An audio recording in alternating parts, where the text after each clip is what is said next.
Close your eyes for a moment. Now imagine a piano note, bright yellow.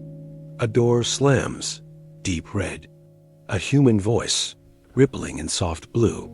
For some people, this is not imagination. This is how the world actually arrives. This phenomenon is called synesthesia. Synesthesia happens when the brain blends senses that usually stay separate.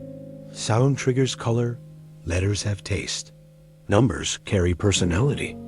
The senses leak into one another, quietly and consistently, every single day. One of the most common forms is chromesthesia, where sounds automatically produce colors. Music does not just play, it glows. Different instruments create different shades. High notes might sparkle, low notes might sink into shadow. And here is the key point. This is not metaphor. This is not creativity running wild.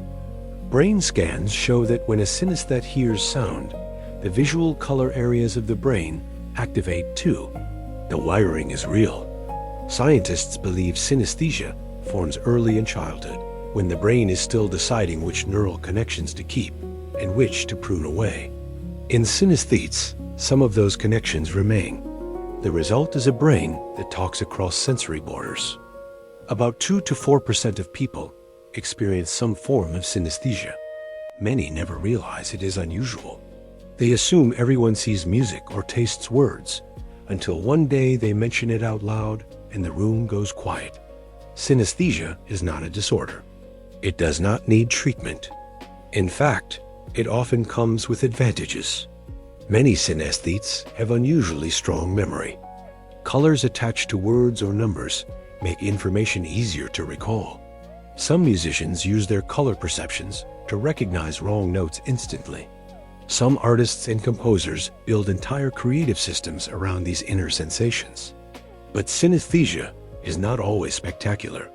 For many, it is subtle, quiet, private, a faint tint, a gentle texture, a consistent presence that never turns off.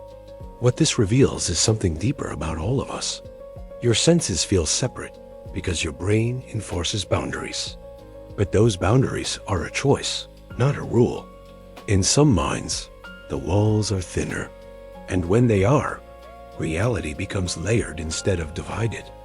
Synesthesia reminds us that perception is not the world itself. It is a translation. And for some people, that translation arrives in color. Thanks for watching.